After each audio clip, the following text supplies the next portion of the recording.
down the back straightaway, 4 wide still. They'll finally go think better of it. Back to side-by-side action, 2x2. There's a battle for the third and final transfer spot. Michael Jeanette leading Brad Deary. That is second and third. Andrew Borkert lurking now to the inside of the 21 out of Plymouth, Iowa by a nose. We'll see if he can hang on to it as we go to turn number 3. Borkert at car number 21, side by side with Deary for the third and final transfer spot. He'll dig off the bottom rim. Now caution is out. Yellow over in turn 2. Car is moving in turn number 2. Didn't catch a number. We will now, maybe. 26 machine. Is that maybe D26? Kevin Dennis, perhaps? I believe that is correct. He'll pull pit side.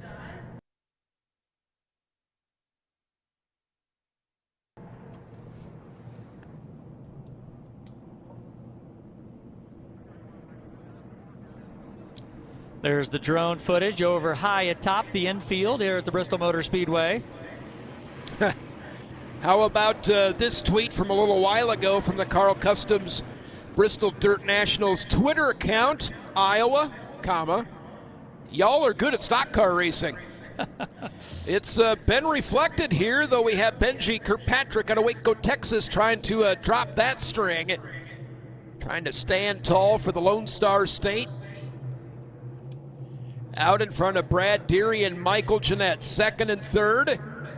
Here out of turn number 4, green is back out, we're underway. Wes White waving the sticks as we go back under the green flag. Look at Sharon wheel to the top side of the racetrack. Deary with a much better restart. The 37 car to the top 2, Jeanette third, a whole gaggle right behind. Chad Palmer getting shuffled back a bunch as Borkert trying to make a move to the inside, and Palmer's going to spin coming out of turn number 4. We have gone from some tremendous racing and still have it. Able to stay green. Thank you, Chad Palmer. Class move. We appreciate that. I know you didn't want your week to end, but thank you as we are able to stay green. Kirkpatrick pulling away as we go to turn number 1. What a battle near the front of the field. Jeanette to the inside again at car number 93. There's a 3-car battle. That is for the 7th spot as they race off at 2. There's your race for second in turn 3. Jeanette to the inside, Deary outside, Borkert on the outside looking in of a transfer. 4 laps remaining. Jeanette will try again as we go to turns 1 and 2. Deary plants the right rear to the top of the turn of turn number 2. Jeanette, a slide job right in front. Now Deary gives him a shot to the shorts, entering the 3rd and 4th turns. Continuing to watch the battle for second and third. Borkert trying to get the old hat back in the ring. Laps clicking away, 3 to go. Jeanette able to close the door for the runner-up spot. There's a good battle deeper in the field. You've got the double O machine of Ryan Bierkasset. They're leading the charge. Sharon back there as well in the third 383. And back up front, there is your race for second across the line.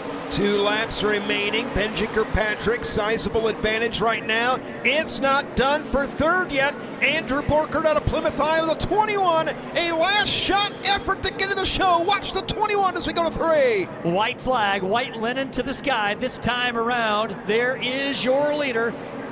That is Benji Kirkpatrick. White flag is out. And now the caution is out, and I believe what we're going to see is a yellow checkered finish.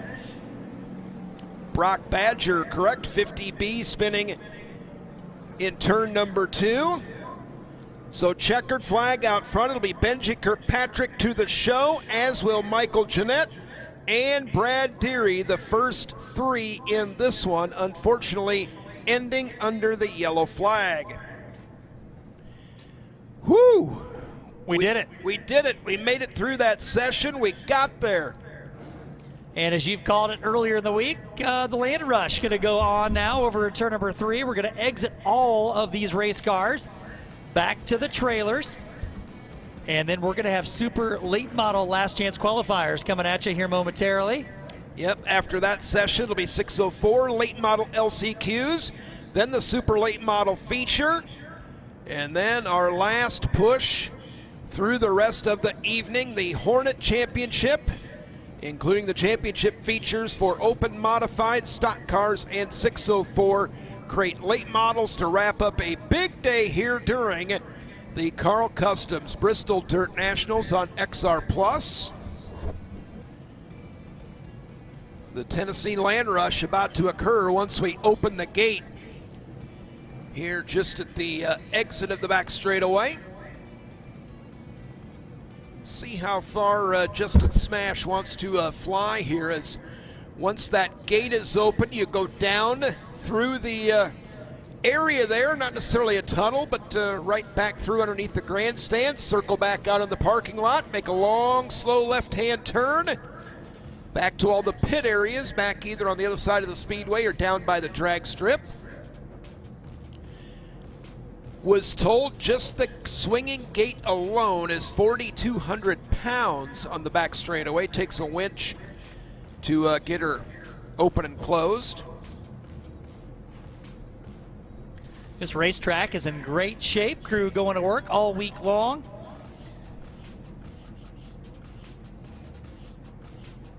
And there is a look at the information there at the Bristol Motor Speedway of the dirt portion. Over 23,000 cubic yards of dirt, more than 2,000 truckloads, about 19 degrees of banking, and the racetrack is 50 feet wide with the racing surface. And they tested more than 20 sites sourcing and looking for the best dirt. And that is what you've seen. Where'd you say they came up with the best dirt at? I believe was largely right around here, wasn't it, if I remember correctly? And yeah, approximately 5,300 yards from the original speedway from 20 years ago. They still had some of that dirt. That makes up some of the base race layer from Bluff City and kind of what's in between from the Gentry Campground not far away from here. So waiting for the gate to swing open.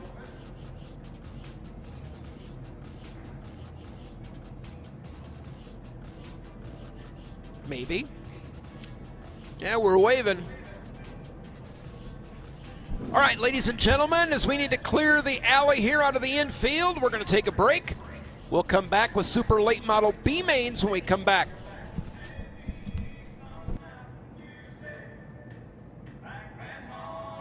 You're watching the Carl Customs Bristol Dirt Nationals live on XR.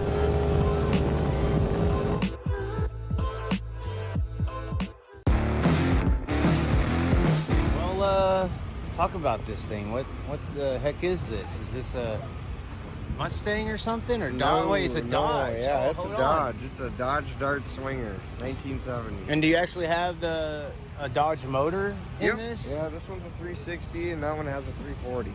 So no sponsorship from Mopar? We're too small for that, I guess, yeah. No. And they're spending their money on Dodge Darts. This is actually an old Wasota car. We're from Jamestown, North Dakota. About 25-ish hour drive.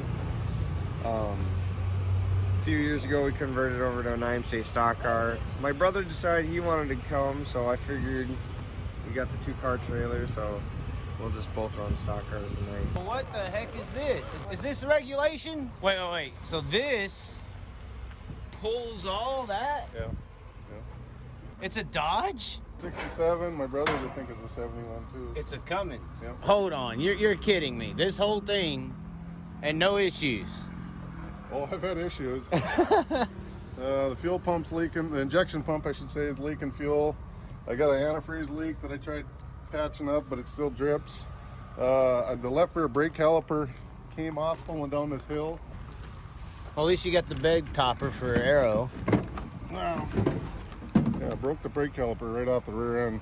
So now I'm down to 3 brakes. Are these interchangeable with the cars? These are like off a late model. I got these off of Kurt Gelling's late model years ago. So not only are the cars old school, but the entire operation is old school. Now the tires look good though. The rims look nice. Well, you learn good tires is a must when you're traveling on the road, you know. That'll bite you, so. And this came from North Dakota. Yep. 25 hours away, you said? Yep. Well, it's 28 the way we came down, but I hope it's not that far on the way back. because we came down through Nashville and over. Isn't that technically downhill and now you got to go up to get back? Well, depending on where you're at, you know. It is pretty flat up there. Yes. Well, as soon as I can get out of here, I'll be good to go, you know, because like you can see my brake line just hanging there. I just capped it off, so there's no brake caliper on this wheel no more. Well, that's your spare? No, that's my brake line. No, the tire down there. That's my spare tire. It's like gone. That looks like Bloomquist right rear from last night. That's why you gotta have good tires on the truck. But I did flat spot the front one, so like when I'm driving, I was trying to avoid a wreck, and a semi pulled out in front of me, and I was doing 80, and I had to bonsai it into the ditch, and I flat spotted the front tire, so now they goes dunk, dunk, dunk, dunk. Well, if you can drive this down the highway, you should be able to make the main. Yeah, I'd hope so, but it don't work that way. So the first corner, I wrecked my spring went right through the spring pocket, the weight jack bolt. So then I was down on the control arm was up to the frame, so that was my heat race. So then that put me in the back. Oh, and your car kind of looks like the original body. This is the first race that body's ever seen. But it's not sheet metal. Oh, it's original. Yeah, that's what I'm saying. So how's that weight transfer work? You know, they say it's heavier, but I've never made it. Does it drive well, or? Yeah, it drives good. Yeah. I think I'm a little tall on gear, but I don't want to throw the rods out of it because it's a 340. You just don't find 340s laying anywhere. So I'm trying to take care of it, you know. I knew I brought a knife to a gunfight, but these guys are good. This class is very competitive, and I just hopefully I'm not in anybody's way and have a good time and enjoying the experience and meeting a lot of people. I really wouldn't worry about knife to a gunfight when you brought like a rocket launcher here. I mean, look at this thing, it's huge.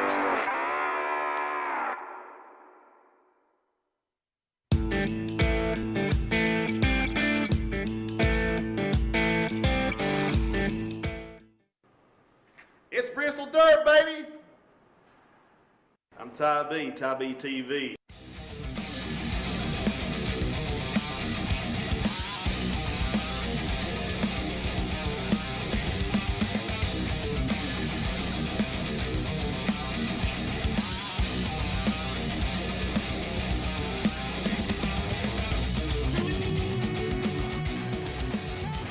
It's Bristol Dirt, baby.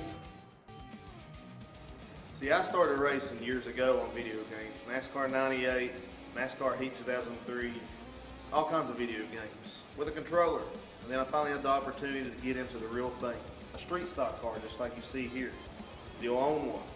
20 years later, I'm going to be racing at the Bristol Dirt Nationals, March 15th through the 20th, in a 604 crate.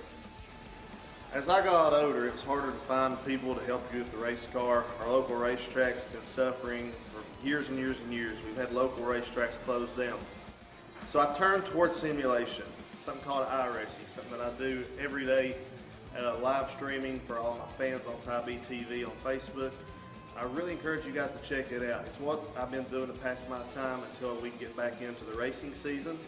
Check out all the live iRacing content on Ty B TV on Facebook, where you can watch me along with the 32,000 followers who enjoys Ty B TV.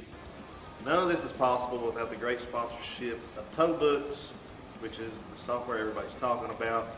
Anything that has to do with towing and recovery and you need software for your billing, make sure you check out Tow Books. They are the ones who's made this all possible for me and for Ty B TV. We have Smoky Storage in Kodak, Tennessee. If you need an RV or any storage units, make sure you check those out. They're located on exit 407. We also have Noah's Supply out of Kilgore, Tennessee. Check them out for all your drilling bits for your oil rigs. And Domino Printing, of course. It's Bristol Dirt, baby!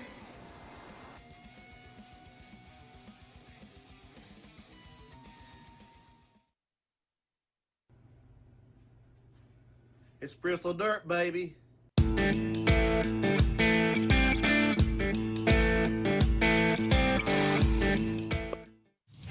You're watching the Carl Customs Bristol Dirt Nationals live on XR.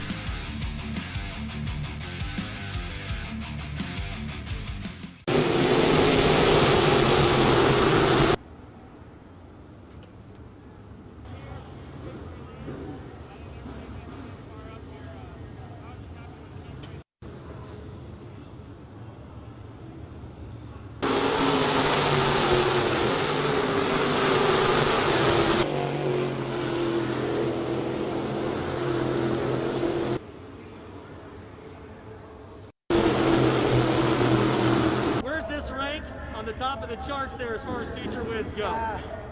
Man, this is the pinnacle of my career. I'll be 60 years old this September, and hey, this is good. You're right up there on the big board, big fella. I ain't got no brakes. Brakes went out down there. My car wouldn't start. I was getting depressed. Man, thank you, fans. How about them fans up in the grandstands, fans? Woo! No fans! Them dirt track guys are good, man. All of y'all. I want to thank the Bristol staff for doing such a great job. You guys are the ticket. Y'all are in. I love you guys. Woo!